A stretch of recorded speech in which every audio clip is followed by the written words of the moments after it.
ಬಹಳ ಇಂಪಾರ್ಟೆಂಟ್ ವಿಷಯ. ಲೋಕಸಭೆ ಚುನಾವಣೆ ಹೊತ್ತಲ್ಲೇ ಬರ ಪರಿಹಾರ ಸಂಬಂಧ ಕೇಂದ್ರ ಹಾಗೂ ರಾಜ್ಯ ಸರ್ಕಾರದ ನಡುವಿನ ಆರೋಪ ಪ್ರತ್ಯಾರೋಪಗಳು ತಾರಕಕ್ಕೇರ್ತಾ ಇದ್ದಾವೆ.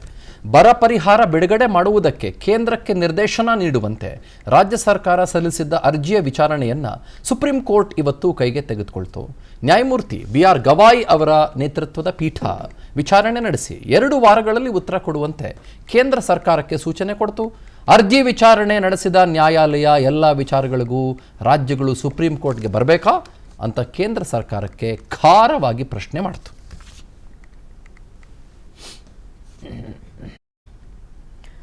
ಇನ್ನು ಸುಪ್ರೀಂ ಕೋರ್ಟ್ ವಿಚಾರಣೆ ಬಳಿಕ ಮಾತನಾಡಿದ ಕಂದಾಯ ಸಚಿವ ಕೃಷ್ಣ ಬೈರೇಗೌಡ, 2 ವಾರದಲ್ಲಿ ಸಮಸ್ಯೆ ಬಗೆಹರಿಸ್ತೀವಿ ಅಂತ ಕೇಂದ್ರ ಸರ್ಕಾರ ಹೇಳಿದೆ. ಮುಜುಗರ ಆಗತ್ತೆ ಅನ್ನೋ ಆತಂಕದಿಂದ ನೋಟಿಸ್ ಕೊಡಬೇಡಿ ಅಂತ ಕೇಳಿಕೊಂಡಿದ್ದಾರೆ. 2 ವಾರದಲ್ಲಿ ಉತ್ತರಿಸಬಹುದು ಅಂತ ಹೇಳಿದ್ದಾರೆ. ಇನ್ನು ಸಚಿವ ದಿನೇಶ್ ಗುಂಡೂರಾವ್ ಮಾತನಾಡಿ, ಅಮಿತ್ ಶಾ, ನಿರ್ಮಲಾ ಇಬ್ರು ಮಹಾ ಸುಳ್ಳುಗಾರರು. ಇದು ಲೋಕಸಭಾ ಚುನಾವಣೆಗೆ ಎಫೆಕ್ಟ್ ಆಗತ್ತೆ. ಸತ್ಯ ಒಪ್ಪಿಕೊಂಡ್ರೆ ಜನರು ಕೂಡ ಕ್ಷಮಿಸ್ತಾರೆ ಅಂತಂದ್ರು. 2 ವಾರದ ಒಳಗಡೆ ಕೇಂದ್ರ ಸರ್ಕಾರ ಕರ್ನಾಟಕದ ಮನವಿ ಸಲ್ಲಿಸಿದ್ದಾರೆ. ಇದ್ರ ಬಗ್ಗೆ ಏನ್ ಮಾಡ್ತೀರಿ ಅನ್ನುವಂತ ತೀರ್ಮಾನವನ್ನ ತೆಗೆದುಕೊಂಡು 2 ವಾರದಲ್ಲಿ ಮತ್ತೆ ಸುಪ್ರೀಂ ಕೋರ್ಟ್ ಮುಂದೆ ಬರಬೇಕು ಅನ್ನುವಂತ ಸೂಚನೆಯನ್ನ ಸುಪ್ರೀಂ ಕೋರ್ಟ್ನವರು ಕೊಟ್ಟಿದ್ದಾರೆ. ಕೇಂದ್ರ ಸರ್ಕಾರದ ಪರವಾಗಿ ಬಂದಿದ್ದಂತ ವಕೀಲರು ಕೂಡ 2 ವಾರದ ಸಮಯವನ್ನ ಕೇಳಿ ಅವರು ಒಂದು ಡಿಸಿಷನ್ ತಗೊಂಡು ವಾಪಸ್ ಬರ್ತೀವಿ ಅಂತ ಹೇಳಿದ್ದಾರೆ. ಅದು ಕೊಡೋಕ್ಕಾಗಲ್ಲ, ಯಾಕಂದ್ರೆ ಅವ್ರು ಸುಳ್ಳು ಹೇಳ್ತಾ ಇದ್ದಾರೆ. ಸುಪ್ರೀಂ ಕೋರ್ಟ್ ಮುಂದೆ ಸುಳ್ಳು ಹೇಳೋಕ್ಕಾಗಲ್ಲ. ಸೊ ನೇರವಾಗಿ ಅಮಿತ್ ಶಾ ಅವರು ಒಬ್ಬ ಮಹಾ ಸುಳ್ಳುಗಾರ ಅಂತ ಪ್ರೂವ್ ಆಯ್ತು. ಈಗ ಅವರು ನಿರ್ಮಲಾ ಸೀತಾರಾಮನ್ ಇಬ್ಬರು ಕೂಡ ಬಂದು ಜನರಿಗೆ ದಾರಿ ತಪ್ಪಿಸಿ ಹೋಗಿದ್ದಾರೆ. ಅದೇ ಇಬ್ಬರು ಮಹಾ ಸುಳ್ಳುಗಾರರು ಇಡೀ ರಾಜ್ಯದ ಜನತೆಗೆ ಈಗ ಸಂಪೂರ್ಣವಾಗಿ ಗೊತ್ತಾಗೋಗಿದೆ. ಇನ್ನು ಇದೆಲ್ಲದರ ನಡುವೆ ಬರ ಪರಿಹಾರದ ವಿಚಾರಕ್ಕೆ ಸಂಬಂಧಪಟ್ಟ ಹಾಗೆ ಬಿಜೆಪಿ ನಾಯಕ CT ರವಿ ಕಾಂಗ್ರೆಸ್ಗೆ ಪಂಥಾಹ್ವಾನ ಕೊಟ್ಟಿದ್ದಾರೆ. ಕಾಂಗ್ರೆಸ್ ಅವಧಿಯಲ್ಲಿ ರಾಜ್ಯಕ್ಕೆ ಎಷ್ಟು ಹಣ ಬಂದಿದೆ, ಮೋದಿ ಅವಧಿಯಲ್ಲಿ ಎಷ್ಟು ಹಣ ಬಂದಿದೆ ಅನ್ನೋದನ್ನ ಚರ್ಚಿಸೋಣ ಬನ್ನಿ ಅಂತ CT ರವಿ ಸವಾಲ್ ಹಾಕಿದ್ದಾರೆ. ಬರ ಪರಿಹಾರದ ವಿಚಾರದಲ್ಲಿ ಚರ್ಚೆ ಮಾಡೋದಕ್ಕೆ ಕಾಂಗ್ರೆಸ್ನವರು ಸಿದ್ಧರಿದ್ದಾರಾ ಅಂತಾನೂ ಕೂಡ ಪ್ರಶ್ನಿಸಿದ್ದಾರೆ. ನಾನು ರಾಜ್ಯದ ಕಾಂಗ್ರೆಸ್ಸಿಗರಿಗೆ ಸವಾಲ್ ಹಾಕ್ಲಿಕ್ಕೆ ಬಯಸ್ತೇನೆ. ನೀವು ತಯಾರಿದ್ದೀರಾ? ಆಗ ಕೊಟ್ಟ ತೆರಿಗೆ ಪಾಲು ಎಷ್ಟು, ಆಗ ಕೊಟ್ಟ ಗ್ರಾಂಟ್ ಎಷ್ಟು? ನಾವು ತಯಾರಿದ್ದೇವೆ. ಮೋದಿಯವರು ಕರ್ನಾಟಕಕ್ಕೆ ಕೊಟ್ಟ ಗ್ರಾಂಟು, ತೆರಿಗೆ ಪಾಲು, ಸಹಾಯಧನದ ಚರ್ಚೆ ನಡೆಸೋದಕ್ಕೆ ನಾವು ತಯಾರಿದ್ದೇವೆ. Are you ready? ಬಿಜೆಪಿ ಸರ್ಕಾರ ಇದ್ದಾಗ ಕೊಟ್ರು ಅಂದ್ಬಿಟ್ಟು ಈಗ ಕೊಡಂಗಿಲ್ಲ ಅನ್ನೋದು ಇವ್ರ ಮಾತಿನ ಅರ್ಥ ಅನ್ಕೋಬೇಕಾ, ಅಥವಾ ತಪ್ಪು ಮಾಡಿದ್ರೆ ಎಲ್ಲೋ ಯಾರು ಮಾಡಿದ್ರು ತಪ್ಪೇ ಅನ್ನೋದನ್ನ ಇಲ್ಲಿ ಇವ್ರು ಒಪ್ಕೋಬೇಕಿತ್ತ ಅಂತ ಅನ್ಸುತ್ತೆ. ಏನ್ ಸರ್ ಇದು ಲೆಕ್ಕಾಚಾರ? ನಾನಂತೂ ಈ ವಿಷಯದಲ್ಲಿ ಬಹಳ ಸ್ಪಷ್ಟವಾಗಿ ಹೇಳ್ತೀನಿ. ಕರ್ನಾಟಕ ರಾಜ್ಯದ ಪರವಾಗಿ, ಕರ್ನಾಟಕ ರಾಜ್ಯದ ಮತ್ತು ಇಲ್ಲಿನ ಅನ್ನದ ಋಣವನ್ನು ಹೊತ್ಕೊಂಡಿರುವ ಒಬ್ಬ ಪತ್ರಕರ್ತನಾಗಿ ಮತ್ತು ನಾಗರಿಕನಾಗಿ ಮಾತನಾಡ್ತಾ ಇದ್ದೀನಿ. ಯಾಕೆ ಅಂತಂದ್ರೆ ನೀವು ಬದುಕ್ತಾ ಇರೋದು ಫೆಡರಲ್ ಡೆಮೋಕ್ರೆಟಿಕ್ ಸಿಸ್ಟಮ್ನಲ್ಲಿ, ಒಕ್ಕೂಟ ವ್ಯವಸ್ಥೆಯಲ್ಲಿ ಬದುಕ್ತಾ ಇದ್ದೀವಿ. ಈ ಒಕ್ಕೂಟ ವ್ಯವಸ್ಥೆಯಲ್ಲಿ ಎಲ್ಲ ರಾಜ್ಯಗಳು ಕೂಡ ಒಂದೇ, ಎಲ್ಲ ರಾಜ್ಯಗಳು ಕೂಡ ತಮ್ಮದೇ ಆದಂತ ಹಕ್ಕು ಸ್ವಾಮ್ಯವನ್ನ ಹೊಂದಿದ್ದಾವೆ ಅನ್ನೋದನ್ನ ನಾವು ಮರೆಯಬಾರದಾಗುತ್ತೆ. ಇದು ಪೊಲಿಟಿಕಲಿ ಮಾತಾಡ್ತಾ ಇದ್ದಾರೋ ಪೊಲಿಟಿಕಲಿ ಮಾತಾಡ್ತಾ ಇಲ್ವೋ ನನಗೆ ಬೇಕಾಗಿಲ್ಲ. ನನ್ನ ರಾಜ್ಯಕ್ಕೆ ದುಡ್ಡು ಬರಬೇಕಾ? ಹೌದು, ದುಡ್ಡು ಬರಬೇಕು. ಬರಕ್ಕೆ ಸಂಬಂಧಪಟ್ಟಂತ ಪರಿಹಾರ ಬರಬೇಕು ಅನ್ನೋದರಲ್ಲಿ 2 ಮಾತಿಲ್ವೇ ಇಲ್ಲ. ಪ್ರತಿಭಾ ಅವರೇ, ನಾನು ಸ್ಪಷ್ಟವಾಗಿ ಹೇಳ್ತೀನಿ, ಕೇಳಿಸ್ಕೊಳ್ಳಿ. ಕಳೆದ ಸೆಪ್ಟೆಂಬರ್ ತಿಂಗಳಲ್ಲಿ ಬಂದಂತ ಕೇಂದ್ರದ ಬರ ಪರಿಹಾರದ ತಂಡ ನಮ್ಮ ರಾಜ್ಯದಲ್ಲಿ ಬರ ಇದೆ ಅನ್ನೋದನ್ನ ಸ್ಪಷ್ಟವಾಗಿ ಅರ್ಥ ಮಾಡ್ಕೊಳ್ತು. ಆಯ್ತಾ?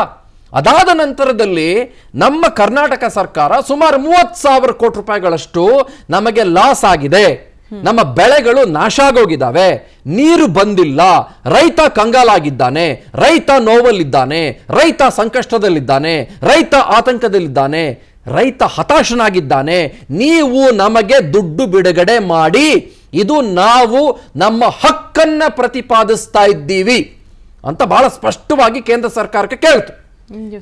ಯಾಕೆ ಅಂದ್ರೆ ಸೆಪ್ಟೆಂಬರ್ನಲ್ಲಿ ಬಂದು ಹೋದವರು 30,000 ಕೋಟಿ ರೂಪಾಯಿನ ಎಸ್ಟಿಮೇಷನ್ ತೆಗೆದುಕೊಂಡು ಹೋದವರು ಈ ಕ್ಷಣದವರೆಗೂ ಕೂಡ ನಯಾ ಪೈಸೆ ಕೇಂದ್ರದಿಂದ ಬಿಡುಗಡೆ ಮಾಡಿಲ್ಲ.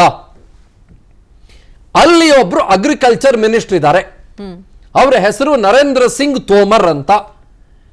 ಆ ಅಗ್ರಿಕಲ್ಚರ್ ಮಿನಿಸ್ಟರ್, ಕೇಂದ್ರದ ಅಗ್ರಿಕಲ್ಚರ್ ಮಿನಿಸ್ಟರ್, ಬಿಮಾನಿ ಅನ್ನುವ ವಿಧಾನಸಭಾ ಕಾನ್ಸ್ಟಿಟ್ಯೂನ್ಸಿಯಲ್ಲಿ ಸ್ಪರ್ಧಿಯಾಗಿ ನಿಂತಿದ್ರು. While being the agriculture minister ಅವರು ಸ್ಪರ್ಧಿಯಾಗಿ ನಿಂತಿದ್ರು. ಏನಾಗಬೇಕಾಗಿತ್ತು ಪ್ರೊಸೀಜರ್? ಒಂದು ರಾಜ್ಯ ಕೇಳ್ತಾ ಇದ್ದಾರೆ, ಇಲ್ಲಿ ಕಾಂಗ್ರೆಸ್ ಇದೆಯಾ, ಬಿಜೆಪಿ ಇದೆಯಾ, JDS ಇದೆಯಾ, ಆಮ್ ಆದ್ಮಿ ಇದೆಯಾ, none of their business. Yes, sir. ಒಂದು ರಾಜ್ಯ ಕೇಳ್ತಾ ಇದೆ, ಪೊಲಿಟಿಕಲಿ ಕೇಳ್ತಾ ಇಲ್ಲ. ರಾಜ್ಯಕ್ಕೆ ನಿಜವಾಗಿಯೂ ಕೂಡ ದುಡ್ಡು ಬೇಕಾಗಿದೆ. ನಮಗೆ ಮುಂಗಾರು ಕೈ ಕೊಡ್ತು, ನಾರ್ತ್ ಈಸ್ಟರ್ನ್ ಮಾನ್ಸೂನ್ ಸಂಪೂರ್ಣವಾಗಿ ನಮಗೆ ಕೈ ಕೊಡ್ತು, ಅಂದ್ರೆ ಹಿಂಗಾರು ಮಳೆ ಕೈ ಕೊಡ್ತು. ಹಿಂಗಾರು ಮಳೆ ಬರ್ಬೋದು ಅಂತ ನಾವೆಲ್ಲ ಕಾಯ್ತಾ ಕೂತ್ಕೊಂಡಿದ್ವಿ. ಆದ್ರೆ ಹಿಂಗಾರು ಕರ್ನಾಟಕಕ್ಕೆ ಎಂಟ್ರಿ ಕೊಡ್ತು, ಒಂದೆರಡು ಸಿಂಚನವನ್ನ ಮಾಡ್ತು, ಆಮೇಲೆ ಹೊರಟೋಯ್ತು. ಆದ್ರೆ ತಮಿಳ್ನಾಡಿಗೆ ಚೆನ್ನಾಗಿ ಬಂತು ಹಿಂಗಾರು ಮಳೆ. ಅವ್ರ 4-5 ಬೆಳೆಗಳನ್ನ ಚೆನ್ನಾಗಿ ಬೆಳ್ಕೊಂಡ್ರು. Yes, sir. ನಾವು ಕೇಳಿದ್ದು ನಮಗೆ ಬರಬೇಕಾಗಿರುವ ದುಡ್ಡು ನ್ಯಾಷನಲ್ ಡಿಸಾಸ್ಟರ್ ಮ್ಯಾನೇಜ್ಮೆಂಟ್ ಆಕ್ಟ್ 2005 ನ ಅಡಿಯಲ್ಲಿ, ಒಕ್ಕೂಟ ವ್ಯವಸ್ಥೆಯ ಅಡಿಯಲ್ಲಿ ಅದರಲ್ಲಿ ಅರ್ಧ ಪಾಲನ್ನಾದ್ರೂ ಕೊಡ್ರಿ. ನಮಗೆ ಒಂದು 30-34 ಸಾವಿರ ಕೋಟಿ ರೂಪಾಯಿ ಕಳಿಸಿದೀವಿ, ಒಂದು 17-18 ಸಾವಿರ ಕೋಟಿನಾದ್ರೂ ಕೊಡ್ರಿ ಅಂತ ನಾವು ಏನ್ ಬೇಡ್ಕೋಬೇಕಾ? ಏನ್ ಭಿಕ್ಷೆ ಬೇಡ್ಬೇಕಾ? ಏನ್ ಕೈಕಾಲು ಹಿಡಿಬೇಕಾ ಹೋಗ್ಬಿಟ್ಟು? ಆಕ್ಚುಲಿ ಏನ್ ಮಾಡಬೇಕಾಗಿತ್ತು ಕೇಂದ್ರ ಸರ್ಕಾರ? ಸ್ಪಷ್ಟವಾಗಿ ಏನ್ ಮಾಡಬೇಕಾಗಿತ್ತು? ಕೂಡ್ಲೆ ಹೋಮ್ ಮಿನಿಸ್ಟರ್ ಆಗಿರುವ ಅಮಿತ್ ಶಾ ಅವರ ನೇತೃತ್ವದಲ್ಲಿ NDRF ನೊಟ್ಟಿಗೆ ಅಗ್ರಿಕಲ್ಚರ್ ಮಿನಿಸ್ಟರ್ ಒಟ್ಟಿಗೆ ಮೀಟಿಂಗ್ ಕರಿಬೇಕಾಗಿತ್ತು. ಮೀಟಿಂಗ್ ಕರೆದು ಈ ರಾಜ್ಯ ದುಸ್ಥಿತಿಯಲ್ಲಿದೆ, ಇಮಿಡಿಯೇಟ್ಲಿ ದುಡ್ಡನ್ನ ಬಿಡುಗಡೆಗೊಳಿಸಿ ಅಂತ ಹೇಳಬೇಕಾಗಿತ್ತು. ನಾನಿಲ್ಲಿ ಟ್ಯಾಕ್ಸ್ ಡೆವಲ್ಯೂಷನ್ ಬಗ್ಗೆ ಮಾತಾಡ್ತಾ ಇಲ್ಲ, ಅದು ಬೇರೆ ವಿಷಯ. ಟ್ಯಾಕ್ಸ್ ಡೆವಲ್ಯೂಷನ್ 41,000 ಕೋಟಿ ಬಂತು, ಮುಂದಿನ ವರ್ಷಕ್ಕೆ 43,000 ಕೋಟಿ ಬರುತ್ತೆ. ರಾಜ್ಯಕ್ಕೆ ಅದರಲ್ಲಿ ಅನ್ಯಾಯ ಆಗಿದೆಯಾ ಆಗಿಲ್ವಾ ಅದು ಬೇರೆ ವಿಷಯ. ನಾನು ಅದನ್ನ ಇಲ್ಲಿ ತರೋದೇ ಇಲ್ಲ. Okay, sir. ನಾನು ಮಾತಾಡ್ತಾ ಇರೋದು ಬರದ ಬಗ್ಗೆ ಮಾತ್ರ. ನಮ್ಮಲ್ಲಿ 220ಕ್ಕಿಂತ ಹೆಚ್ಚು ತಾಲೂಕುಗಳು ಬರದಿಂದ ತತ್ತರಿಸಿ ಬಿಟ್ಟಿದ್ದಾವೆ. ಅದರಲ್ಲಿ 196 ತಾಲೂಕುಗಳು, ನಿಮ್ಗೆ ಹೇಳ್ತೀನಿ ಕೇಳಿ, ಒಂದು ಹನಿ ನೀರಿಲ್ಲದೆ ಇವತ್ತು ಜಾನುವಾರುಗಳು ಒದ್ದಾಡ್ತಾ ಇದ್ದಾವೆ. ಹಸುಗಳು ಬಡಕಲಾಗಿದ್ದಾವೆ, ಪಶುಗಳು ಇವತ್ತು ನೀರಿಲ್ಲದೆ ಸಾಯ್ತಾ ಇದ್ದಾವೆ. ಜನ ಇವತ್ತು ನೀರಿಲ್ಲದೆ ಬರಬಾರ್ದ ರೋಗ ಬರ್ಸ್ಕೊತಾ ಇದ್ದಾರೆ. ಜನ ಇವತ್ತು ನೀರಿಲ್ಲದೆ ಕುಡಿಯುವುದಕ್ಕೆ ಪಾಪ ಅವ್ರಿಗಾಗದೆ ಯಾವುದೋ ಒಂದು ಸಣ್ಣ ಕೆರೆಯಲ್ಲಿ ಬಿದ್ದಿರುವ 2-3 ಲೀಟರ್ ಒಣಗೋಗಿರುವ, ಬಾಯಿ ತೆಗೆದುಕೊಂಡಿರುವ ಕೆರೆಯಲ್ಲಿ ಬಿದ್ದಿರುವ 4-5 ಲೀಟರ್ ನೀರನ್ನ ಗೋರ್ಕೊಂಡು ಇವತ್ತು ಅದನ್ನ ನೋಡಿ ಈ ತರ ಮಾಡಬೇಕಾದಂತ ದುಸ್ಥಿತಿಗೆ ನಮ್ಮ ಜನ ಇವತ್ತು ಎದುರಾಗಿದ್ದಾರೆ. ಗಮನಿಸಿ ಇದನ್ನ. This is the reality of Karnataka today. Yes, sir. ಇದ್ರಲ್ಲಿ ನಾನು ಯಾಕೆ ರಾಜಕೀಯ ಮಾಡ್ಬೇಕ್ರಿ? ಇದ್ರಲ್ಲಿ ನಾನು ಯಾಕೆ ರಾಜಕೀಯ ಮಾಡಬೇಕು? ಇದರಲ್ಲಿ ಯಾಕೆ ರಾಜಕೀಯ ಮಾಡಬೇಕು? ದುಡ್ಡು ಬರಬೇಕು ನಮ್ಮಲ್ಲಿ ಅನ್ನೋದು ಸುಳ್ಳ? ಇಲ್ಲ. ನಮಗೆ ಬರ ಇದೆ ಅನ್ನೋದು ಸುಳ್ಳ? ನಮಗೆ ತೊಂದರೆ ಇದೆ ಅನ್ನೋದು ಸುಳ್ಳ? No, sir. ನಮಗೆ ನೋವಾಗಿದೆ ಅನ್ನೋದು ಸುಳ್ಳ? ನಮಗೆ ಆತಂಕ ಆಗಿದೆ ಅನ್ನೋದು ಸುಳ್ಳ? ನಮಗೆ ಈಗ ನಾಳೆ ನಾವು ಜಲವೇ ಜೀವನ ಟ್ಯಾಂಕರ್ ಅಭಿಯಾನವನ್ನು ಮಾಡ್ತಾ ಇದ್ದೀವಿ. 100 ಟ್ಯಾಂಕರ್ಗಳು ರಾಜ್ಯದ ಮೂಲೆಗಳಿಗೆ ಹೋಗ್ತವೆ. ಯಾಕೆ ಹೋಗ್ತಾ ಇದ್ದಾವೆ ಸಮಯ? ನಮಗೆ ಜನ ಹೇಳ್ತಿದ್ದಾರೆ, ಸಾರ್ ನಮಗೆ ಕುಡಿಯಕ್ ನೀರು ಗತಿ ಇಲ್ಲ ಸಾರ್. ನಾವು ಮೊನ್ನೆ ದೊಡ್ಡಕೆರೆ ಅನ್ನೋ ಜಾಗಕ್ಕೆ ಹೋಗಿದ್ವಿ, ಭೀಮಗೊಂಡನ ಹಳ್ಳಿ ಅನ್ನೋ ಜಾಗಕ್ಕೆ ಹೋಗಿದ್ವಿ. ಒಂದಿಷ್ಟು ದೊಡ್ಡ ಕೆರೆ, 2.5 ಎಕರೆಯಷ್ಟು ಕೆರೆ, ಒಂದು ಹನಿ ನೀರಿಲ್ಲ. ಆ ಕೆರೆಯಲ್ಲಿ ಒಂದು ಹಾವು ಸತ್ತು ಬಿದ್ದು ಹಪ್ಪಳ ತರ ಸುಟ್ಟೋಗಿದೆ. ಹಪ್ಪಳ, ರಿಯಲಿ ಹಪ್ಪಳದ ರೀತಿಯಲ್ಲಿ ಸುಟ್ಟು ಬಿದ್ದೋಗಿದೆ ಒಂದು ಹಾವು. ಮೀನುಗಳು ಸತ್ತೋಗಿದ್ದಾವೆ, ಜಲಚರಗಳು ಸತ್ತೋಗಿದ್ದಾವೆ. Okay. ಇದು ನಿಜಾನ ಸುಳ್ಳ? ಇದನ್ನೆಲ್ಲ ಇಟ್ಕೊಂಡು ನಾವು ಸುಪ್ರೀಂ ಕೋರ್ಟ್ಗೆ ಹೋಗ್ಬೇಕಾ? ನಾವು ಅಂತ ದುಸ್ಥಿತಿನ ನಮಗೆ? ಸುಪ್ರೀಂ ಕೋರ್ಟ್ಗೆ ಹೋಗ್ಬಿಟ್ಟು ನ್ಯಾಯ ಕೊಡಿಸಿ ಅಂತ ನಾವು ಕೇಳ್ಕೋಬೇಕಾ? ಯಾಕೆ ಒಂದು ಫೆಡರಲ್ ಸಿಸ್ಟಮ್ ಅಲ್ಲಿ ಒಂದು ರಾಜ್ಯ ಗೌರವ ಇಲ್ವಾ? ಒಂದು ಫೆಡರಲ್ ಸಿಸ್ಟಮ್ ಅಲ್ಲಿ, ಒಕ್ಕೂಟ ವ್ಯವಸ್ಥೆಯಲ್ಲಿ ಒಂದು ರಾಜ್ಯಕ್ಕೆ ನೋವಾಗಿದೆ ಅಂತಂದ್ರೆ ಅದಕ್ಕೆ ಪರಿಹಾರ ಇಲ್ವಾ? ಇದ್ರಲ್ಲಿ ರಾಜಕೀಯ ಮಾಡ್ಕೋಬೇಕಾ ನಾವು? ಇದ್ರಲ್ಲಿ ಜಗಳ ಆಡ್ಕೋಬೇಕಾ? ನಾನೇನ್ ಕೊಟ್ಟಿದ್ದೆ ಬಾ, ನೀನೇನ್ ಕೊಟ್ಟಿದ್ದೆ ಬಾ, ತೋರಿಸ್ತೀನಿ ಅಂತ ಏನ್ ಪೇಪರ್ ಇಟ್ಕೋಬೇಕಾ? ಹಿಂಗೆ ಗುರು, ನನಗೆ ಬೇಕಾಗಿರೋದು ದುಡ್ಡು. Yes, sir. ಸ್ವಾಮಿ, ನಮಗೆ ಬೇಕಾಗಿರೋದು ದುಡ್ಡು. ಸ್ವಾಮಿ, ನಮಗೆ ಬೇಕು. ನಾವು ಟ್ಯಾಂಕರ್ಗಳಲ್ಲಿ ನೀರು ಕೊಡ್ತಾ ಇದ್ದೀವಿ. ಇವಾಗ ರಾಜ್ಯ ಸರ್ಕಾರ ಏನು ಹೇಳ್ತೋ, ನಾವು ಟ್ಯಾಂಕರ್ಗಳಿಗೆ ನೀರು ಕೊಡ್ತಾ ಇದ್ದೀವಿ, 2,000 ರೂಪಾಯಿ ಒಂದಿಷ್ಟು ಹೆಕ್ಟೇರ್ಗೆ, ಎಕರೆಗೆ ಇದೆಷ್ಟು ಅಂತ ಕೊಡ್ತಾ ಇದ್ದೀವಿ. ಮತ್ತು DC-ಗಳಿಗೆ ಹೇಳಿ ರೈತರ ಅಕೌಂಟ್ಗಳಿಗೆ ನೇರವಾಗಿ 2,000 3,000 ಅದೆಷ್ಟು ದುಡ್ಡು ಹಾಕ್ತಾ ಇದ್ದೀವಿ, ಅದೆಲ್ಲ ಮಾಡ್ತಿದ್ದೀವಿ ಅಂತ ಹೇಳ್ತಾ ಇದ್ದಾರೆ. 800 ಕೋಟಿ ಖರ್ಚು ಮಾಡಿದ್ದೀವಿ ಅದೆಲ್ಲ ಹೇಳ್ತಾ ಇದ್ದಾರೆ. ಓಕೆ, ಇವರೇನು ಹೇಳ್ತಾರೆ, ನೀವು ಗ್ಯಾರಂಟಿಗೆಲ್ಲ ಖರ್ಚು ಮಾಡ್ಕೊಂಡ್ಬಿಟ್ಟು ನಮ್ಮ ಹತ್ರ ದುಡ್ಡು ಕೇಳ್ತೀರಿ.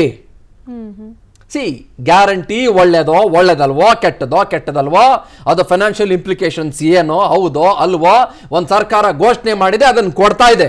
ಅದ್ರ ಬಗ್ಗೆ ನಾವು ಆಮೇಲೆ ಮಾತಾಡೋಣ, ಆಯ್ತಾ? ಬಟ್ ಈಗ ಇಮಿಡಿಯೇಟ್ಲಿ ಬೇಕಲ್ಲ ದುಡ್ಡು. Correct, sir. ಬೇಕಲ್ಲ, ಒಂದು 20,000 ಕೋಟಿ ಬೇಕಲ್ಲ, ಒಂದು 25,000 ಕೋಟಿ ಬೇಕಲ್ಲ, ಒಂದು 30,000 ಕೋಟಿ ಬೇಕಲ್ಲ. ಅದನ್ನು ಕೊಡಬೇಕಾಗಿರೋದು ಕೇಂದ್ರ ಅಲ್ವಾ? ಆಮೇಲೆ ನಾವು we are the highest tax paying state ಅಲ್ವಾ ನಾವು? Yes, V pay the highest tax ಅಲ್ವಾ? Correct, sir. ಆಮೇಲೆ ಏನು ಬೇಡ್ಕೋಬೇಕಾ? ಕೋರ್ಟ್ಗೆ ಹೋಗ್ಬೇಕೇನ್ರಿ? ಯಾಕ್ರಿ ಹೋಗ್ಬೇಕು ನಾವು ಕೋರ್ಟ್ಗೆ? ನಮಗೆ ಬರಬೇಕಾಗಿರೋ ದುಡ್ಡನ್ನು ತಗೊಳ್ಳೋದಕ್ಕೆ ನನಗೆ ಖಂಡಿತವಾಗ್ಲೂ ಕೂಡ ಇದು ಸರಿ ಹೋಗ್ತಾ ಇಲ್ಲ ಪ್ರತಿಭಾ ಅವರೇ, ನಾನು ಸ್ಪಷ್ಟವಾಗಿ ಹೇಳ್ತಾ ಇದ್ದೀನಿ ಕೇಳಿ. This is not fair and not at all fair. ಇದು ಒಳ್ಳೇದಲ್ಲ. ನಮಗೆ ದುಡ್ಡು ಬಂದಿಲ್ಲ ಒಂದು ನಯಾ ಪೈಸಾ ಬರಕ್ಕೆ ಅನ್ನೋದು ನಿಜ, ಅದ್ರಲ್ಲಿ ಯಾವ ಅನುಮಾನ ಇಲ್ಲ ರೀ. ಅದ್ರ ಹಿಂದೆ ಅದು ಯಾರ ರಾಜಕಾರಣ ಇದೆಯೋ, ರಾಜಕಾರಣ ಇಲ್ವೋ, ಇವ್ರು ಇಲ್ಲಿ ಕೂತ್ಕೊಂಡು ರಾಜಕಾರಣ ಮಾಡ್ತಾ ಇದ್ದಾರೋ ನನಗೇನು ಆಗಬೇಕಾಗಿಲ್ಲ, ಆಯ್ತಾ? ಅಥವಾ ಅವ್ರು ಯಾರೋ ರಾಜಕಾರಣ ಮಾಡ್ತಾ ಇದ್ದಾರೋ ನನಗೇನೋ ಆಗಬೇಕಾಗಿಲ್ಲ. ನನಗೆ ಮತ್ತು ನಮಗೆ ನಮ್ಮ ಒಕ್ಕಲು ಮಕ್ಕಳ ಹೊಟ್ಟೆ ಇವತ್ತು ಉರಿತಿದೆ ಅನ್ನೋದು ಗೊತ್ತು. ನಮ್ಮ ತುಂಗಭದ್ರಾ ಡ್ಯಾಮಲ್ಲಿ ಇವತ್ತು 1 TMC ನೀರಿದೆ. ಹೇಳ್ತೀನಿ ಬನ್ನಿ. ನಮ್ಮ ಆಮರ್ಜ ಇವತ್ತು ಸಂಪೂರ್ಣವಾಗಿ ಬತ್ತೋಗಿದೆ. ನಮ್ಮ ಕಲ್ಯಾಣ ಕರ್ನಾಟಕದ ಕಥೆ ಹೇಳ್ತೀನಿ ನಿಮಗೆ ಕೇಳಿ. ನಮ್ಮ ಆಮರ್ಜ ಸಂಪೂರ್ಣವಾಗಿ ಬತ್ತೋಗಿದೆ. ನಮ್ಮ ಬೆಣ್ಣೆ ತೋರ ನಿಮಗೆ ಒಂದೇ ಒಂದು ಬಕೆಟ್ ನೀರು ಸಿಗಲ್ಲ ನಿಮಗೆ ನಮ್ಮ ಬೆಣ್ಣೆ ತೋರದಲ್ಲಿ. ಇವತ್ತು ಸಂಪೂರ್ಣವಾಗಿ ಬತ್ತೋಗಿದೆ. ನಮ್ಮ ಆಲ್ಮಟ್ಟಿ ಇವತ್ತು ಬತ್ತೋಗಿದೆ. ನಮ್ಮ TB ಇವತ್ತು ಸಂಪೂರ್ಣವಾಗಿ ಬತ್ತೋಗಿದೆ. 5 TMC ಇರಬೇಕಾಗಿದ್ದಂಥ ತುಂಗಭದ್ರದಲ್ಲಿ ಇವತ್ತು 2 TMC ಡೆಡ್ ಸ್ಟೋರೇಜು, ಉಳ್ಕೊಂಡಿರೋದು 2 TMC. 3 ಜಿಲ್ಲೆಗಳಿಗೆ ಆಧಾರ ನಮ್ಮ ತುಂಗಭದ್ರಾ ನದಿ ಬತ್ತೋಗಿದೆ. ಕಾವೇರಿ KRS ಬತ್ತೋಗಿದೆ. ಬೆಂಗಳೂರಿಗೇನೆ 1-1.5 TMC ನೀರು ಬೇಕು, ಬತ್ತೋಗಿದೆ. ಮೇಕೆದಾಟು ಯೋಜನೆ ಇಲ್ಲ. ಹಾರಂಗಿ ಬತ್ತೋಗ್ತಾ ಇದೆ, ಕಬಿನಿ ಬತ್ತೋಗ್ತಾ ಇದೆ, ಹೇಮಾವತಿ ಬತ್ತೋಗ್ತಾ ಇದೆ, ವಾಣಿ ವಿಲಾಸ ಒಂದು ಸ್ವಲ್ಪ ನೀರಿದೆ. ಅಲ್ಲೆಲ್ಲೋ ಬೋರ್ಗಾನಹಳ್ಳಿಲಿ ಒಂದು 8 ಎಕರೆ ಜಾಗದಲ್ಲಿ ಅದೇನೋ ನೀರು ಮಾಡಿಬಿಟ್ಟು 8 TMC ಅಷ್ಟು ನೀರು ಮಾಡಬೇಕು ಅಂತ ಪ್ಲಾನ್ ಮಾಡ್ಕೊಳ್ತಾ ಇದ್ದಾರೆ. ವಾಣಿ ವಿಲಾಸದಲ್ಲಿ ಒಂದು ಚೂರು ನೀರಿದೆ, ಆದರೂ ಕೂಡ ಅದು ಬತ್ತೋಗುವಂಥ ಹಂತಕ್ಕೆ ಬಂದರೂ ಕೂಡ ಆಶ್ಚರ್ಯ ಇಲ್ಲ. ಸ್ವಾಮಿ ನಮಗೆ ನೀರು ಬೇಕು ಸ್ವಾಮಿ, ನಮಗೆ ದುಡ್ಡು ಬೇಕು ಸ್ವಾಮಿ, ಮತ್ತು ನಮ್ಮ ರಾಜ್ಯದ ರೈತರು ಬದುಕೋಬೇಕ್ರಿ. ನಾನು ದುಡ್ಡು ಕೇಳ್ತಾ ಇದ್ದೀನಿ, ನೀವು ರಾಜಕೀಯ ಮಾಡ್ತೀರಾ ಅದರಲ್ಲಿ. ಈಗ ನಾನು ಮಾತಾಡ್ತಿರುವಾಗ ರಾಜಕೀಯ ಅಂತ 4 ಜನ ಅಂದ್ಕೊಂಡ್ರೆ ನಾನೇನು ಮಾಡೋಕ್ಕಾಗಲ್ಲ. I don't care. ನಮ್ಮ ರಾಜ್ಯಕ್ಕೆ ದುಡ್ಡು ಬೇಕೇ ಬೇಕು. That's all. ಅನುಕ್ಷಣದ ಸುದ್ದಿಗಳಿಗಾಗಿ ವಿಸ್ತಾರ ನ್ಯೂಸ್ ಯೂಟ್ಯೂಬ್ ಚಾನೆಲ್ ಸಬ್ಸ್ಕ್ರೈಬ್ ಮಾಡಿ. ಹೊಸ ಸುದ್ದಿಗಳ ನೋಟಿಫಿಕೇಶನ್ಗಾಗಿ ಬೆಲ್ ಐಕಾನ್ ಕ್ಲಿಕ್ ಮಾಡಿ. ಲೇಟೆಸ್ಟ್ ಅಪ್ಡೇಟ್ಸ್ಗಾಗಿ www.vistaranews.com ವೆಬ್ಸೈಟ್ಗೆ ವಿಸಿಟ್ ಮಾಡಿ. ಅಂಗೈಯಲ್ಲೇ ಜಗತ್ತಿನ ಸುದ್ದಿ ತಿಳಿಯಲು ವಿಸ್ತಾರ ನ್ಯೂಸ್ ಕನ್ನಡ ಆಪ್ ಡೌನ್ಲೋಡ್ ಮಾಡಿ.